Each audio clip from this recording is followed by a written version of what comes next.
There's basically two kinds of fear. There's the fear of, like, this is really dangerous and it's bad for you. And you have to be able to tell the difference between that fear and the fear of trying something new, which is helping you step into your highest self to be a woman of value. Did you push record?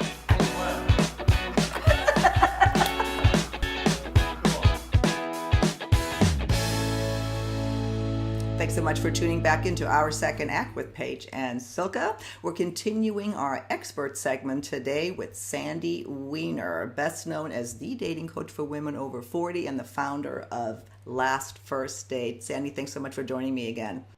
Thanks for having me back. Well, while you are the dating coach for women over 40, you have branched out in something that I find even more exciting, and that is the Women of Value program. I think you're doing podcasts, you have a website coming soon, but it's something that really focuses on helping those of us recreate or build our second act, find our voice, stand up, and, go after what we really want.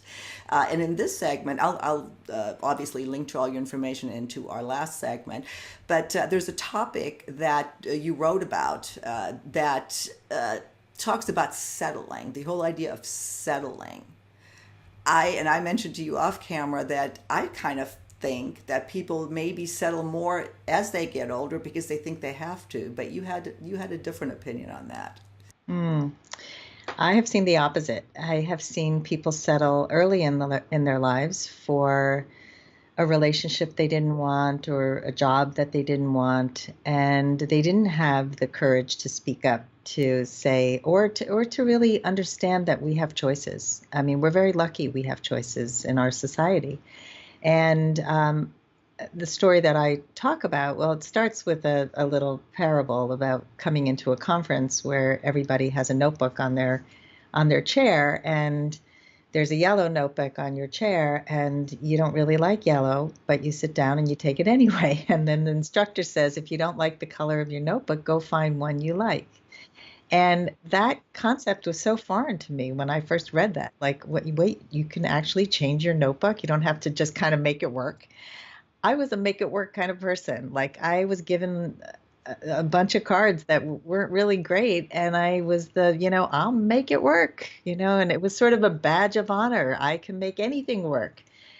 And it wasn't until my divorce that I realized I had so many choices, and we don't have to settle for relationships that are really make us unhappy. And when we're in jobs that make us miserable, I mean, that's our whole day. I hear so many people. I once talked to a woman who, I think she was so sick from her job. She actually got physically sick and ended up in the hospital. And she said, well, this is the catalyst. I am going to leave. And sure enough, she went right back. I mean, it was safe. It's safer for many people to go back to the devil they know than to really explore what's out there. And I want everyone to know that you may be afraid. I mean, I was afraid to go into this new business, but it's also exciting. And so you can get support. You don't have to do it alone. And this is a big part of change, is don't think you have to do everything yourself and do it all alone. Right. No, it's not necessarily for the faint of heart. No. That I agree with. I took a I changed up my life in an instant, as most people, viewers know. It's what Second Act is all about, or how it was founded, where I left a, miserable, well, what turned out to be a miserable marriage, and my whole life changed. And yeah, there were lots of ups and downs, but my goodness, I can't imagine not having done that. Yeah, same here.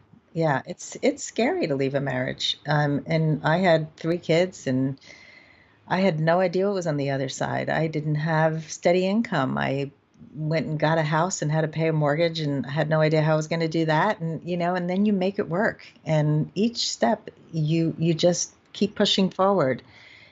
Were there mistakes? Yes, and that's part of change, is being willing to fail, being willing to fall on your face and get up again and again and again. So I want to just say something about fear, because there's basically 2 kinds of fear. there's the fear of like, this is really dangerous and it's bad for you. And you have to be able to tell the difference between that fear and the fear of trying something new, which is helping you step into your highest self to be a woman of value. And so when you're into that, like, I'm going to step on a stage and speak, and it freaks me out. But I know that if I overcome my fear of public speaking, I'm going to be able to spread my messages in a wider way, and I'll be able to accomplish my mission in life. And so that is bigger than your fear. So when your why is bigger than you're being petrified to try something, then move towards the why. If it's something that's just a warning sign that's saying, stay away from this, it's dangerous to be with this person or go to that job or whatever it is, then just stay away. But that other kind of fear, that's a good fear. That's the kind of fear that we can then turn into excitement, which is healthy.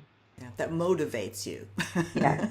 Yeah, it does. It pushes you forward to that next step. Yeah.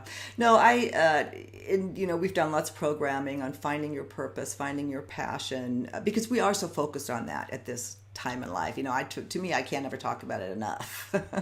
I think it is important for me to always acknowledge that it was scary at times, very scary at times. Mhm.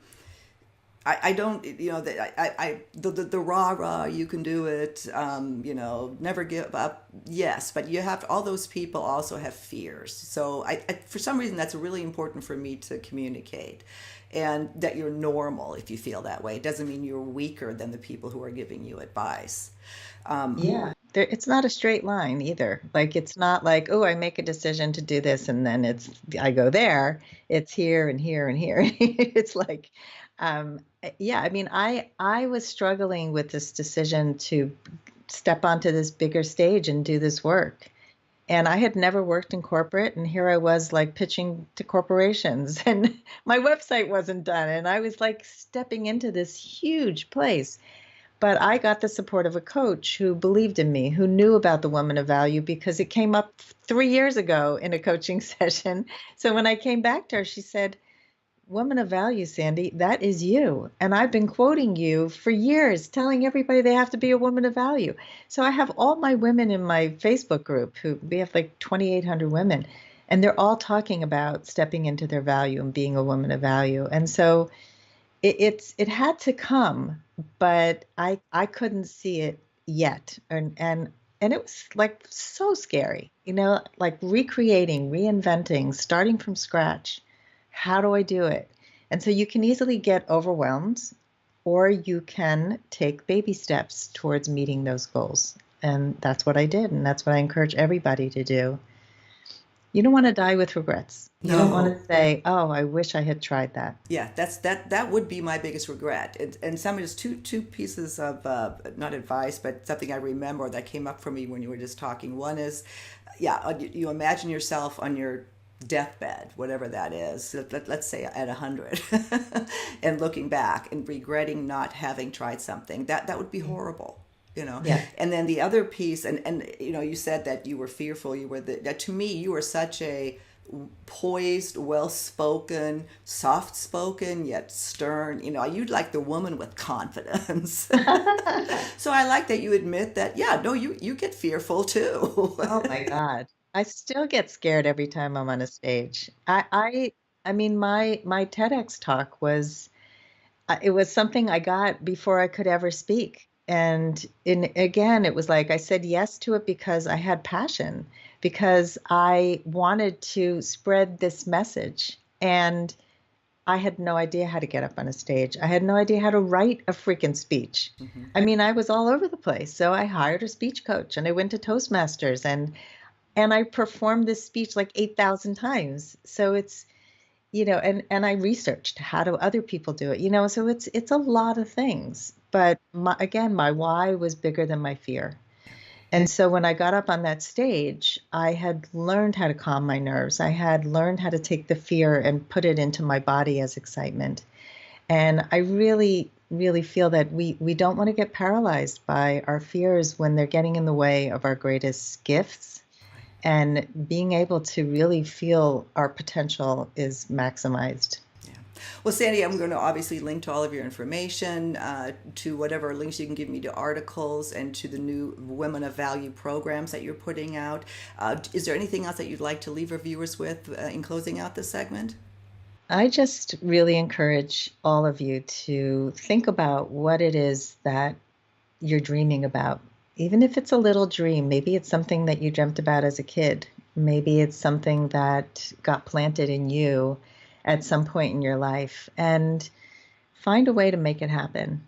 Journal about it, really flesh it out, work with a coach to make it happen, and do it. Just do it. Like Nike says, just do it. Well, and on that note, Sandy, thanks so much for joining me. We hope to have you back soon, and we'll see you on another episode of Our Second Act with Paige and Silka. Bye-bye. Bye.